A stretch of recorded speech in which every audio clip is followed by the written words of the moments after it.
Pressure equation पर हम explain करेंगे Dalton's law of partial pressure. Dalton's law of partial pressure, पहले तो इस लॉ को समझ लेते हैं। शायद अभी आपको पूरी तरह से ये लॉ क्लियर ना हो कि Dalton's law of partial pressure है क्या। क्या है Dalton's law of partial pressure? Dalton's law, Dalton ने देखा, क्या देखा कि इन्होंने मोर देन टू गैसेस ले ली, ने दो या दो से ज्यादा गैसेस, ठीक है, लेकिन कौन सी गैसेस जो आपस में केमिकली रिएक्ट नहीं कर रही, जिन्हें मिलाने पर आपस में केमिकल रिएक्शन नहीं हो रहा।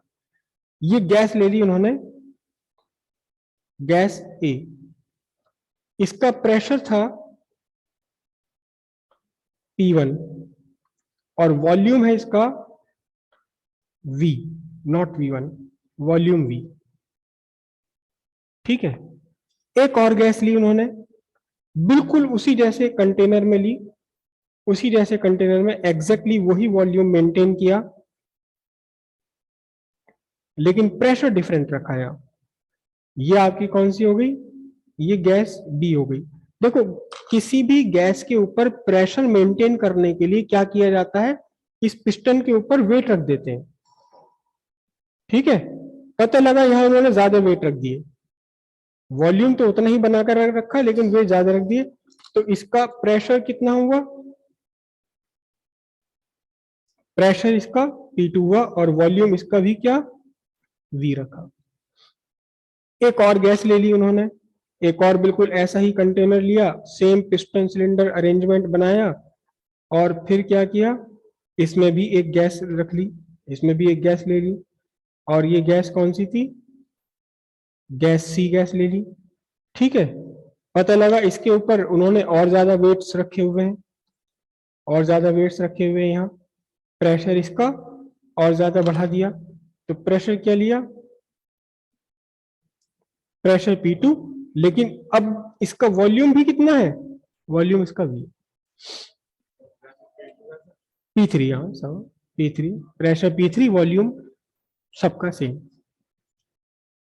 अब उन्होंने क्या किया, एक कंटेनर और लिया और पहले वाले के जैसे ही, पहले वाले का जैसे ही लिया, पिस्टन सिलेंडर अरेंजमेंट लगाया, बिल्कुल वही का वही पिस्टन सिलेंडर अरेंजमेंट, सब कुछ वैसा का वैसे ही लगा दिया, ठीक है। और एक मैकेनिज्म के थ्रू उन्होंने क्या किया, उन्होंने ये सारी की सारी गैसेस, गैस ए को भी इसी में ला दिया, गैस बी को भी इसी के अंदर भर दिया, गैस सी को भी इसके अंदर ही भर दिया, लेकिन इस तरह से भरा कि वॉल्यूम, वॉल्यूम अब भी कितना रहे? वॉल्यूम उतना ही रहे जितना कि तीनों गैसों के अपने इंडिविजुअल वॉल्यूम्स थे। अगर ये 10 लीटर 10 लीटर 10 लीटर थी, तो अब भी इन तीनों गैसेस को मिलाकर 10 लीटर वाले कंटेनर के अंदर भर दिया। तो उन्होंने देखा कि इसका वॉल्यूम वॉल्यूम बराबर रखने के लिए, पता चला मुझे यहां से एक वाट तो रखा था, इस पर एक वेट रखा था, दो वेट ये रखे थे, इन दोनों को भी रखना पड़ा यहाँ। इस पर 4 वेट रखे थे, इन चारों को भी रखना पड़ा यहाँ।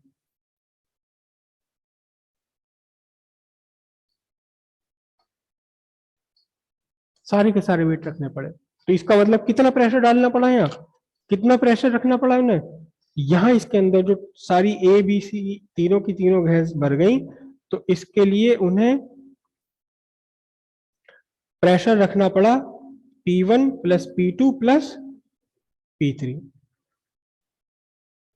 तो अब Dalton's law of partial pressure क्या बना कि जब नॉन रिएक्टिंग गैसेस को आप एक ही कंटेनर के अंदर भर देंगे सेम वॉल्यूम रखते हुए, तो फिर इस कंटेनर के अंदर जो गैसेस का टोटल प्रेशर है, मिक्सचर ऑफ गैसेस का जो प्रेशर बना, this pressure is equal to the sum of pressure of individual gases. इस कंटेनर के अंदर जो मिक्सचर का प्रेशर है वो उतना ही होगा जितना तीनों अलग अलग 4 3 4 5 जितनी भी गैसेस थी, इन सबके अलग अलग इंडिविजुअल अपने प्रेशर्स हैं। तो इसका प्रेशर यहां सारे प्रेशर्स के सम के इक्वल हो जाएगा, ठीक है। डाल्टन्स लॉ है, डाल्टन्स लॉ में इंडिविजुअल गैसेस का टेम्परेचर और जब आपने इनको मिक्स करके एक ही कंटेनर के अंदर बंद कर दिया है, सबके लिए टेम्परेचर कांस्टेंट है। इसका टेम्परेचर, इसका सबका टेम्परेचर कांस्टेंट है बिल्कुल। तीन गैसेस हैं ए बी सी, मैं उनका प्रेशर लिख रहा हूं, P A pressure, P B pressure और ये पी सी प्रेशर। और यहां जो भी है, जो भी प्रेशर हुआ है नहीं पता हमें, प्रेशर ऑफ मिक्सचर। ठीक है, तो गैस ए के लिए हम लगाते हैं, for gas A pressure of A equals 1/3 rho of gas A into VRMS square. और इस रो को मैंने लिखा कितना, 1/3 mass of gas A bye volume into VRMS square.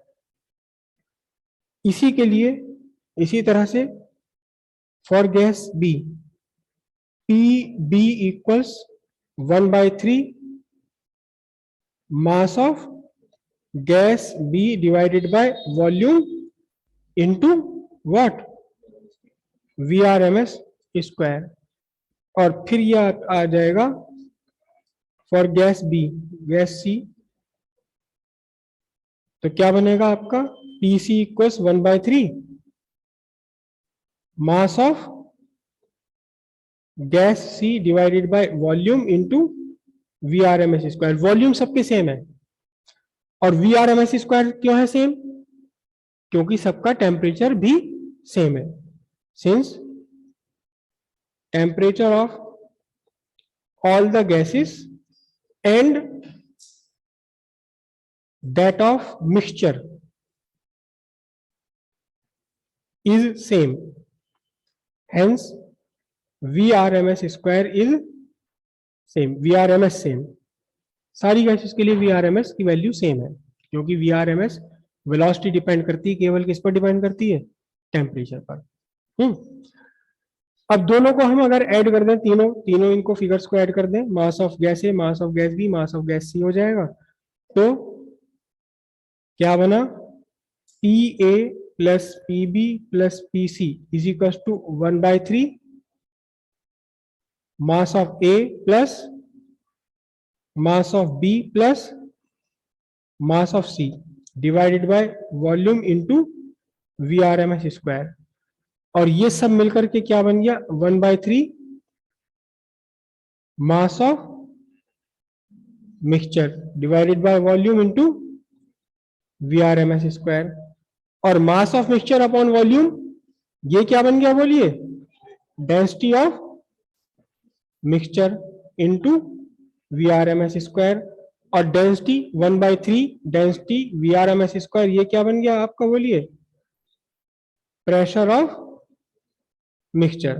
तो अब सीधे सीधे क्या आपके पास बना condition, PA plus PB plus PC is equal to, या जितने भी होंगे इसमें कहां तक, N तक, is equal to pressure of mixture. और यही आपका Dalton's law of partial pressure बन जाता है। पहले हेडिंग डालिए, Dalton's law of pressure, partial pressure लिख लेते हैं इसे हम, क्या है, the total pressure of mixture of non reacting gases is equal to the sum of individual pressure of gases, keeping the volume of all the gases and that of mixture, keeping the volume of individual gases and the volume of mixture and the temperature constant. अब ये diagram आप draw कर लीजिए पहले।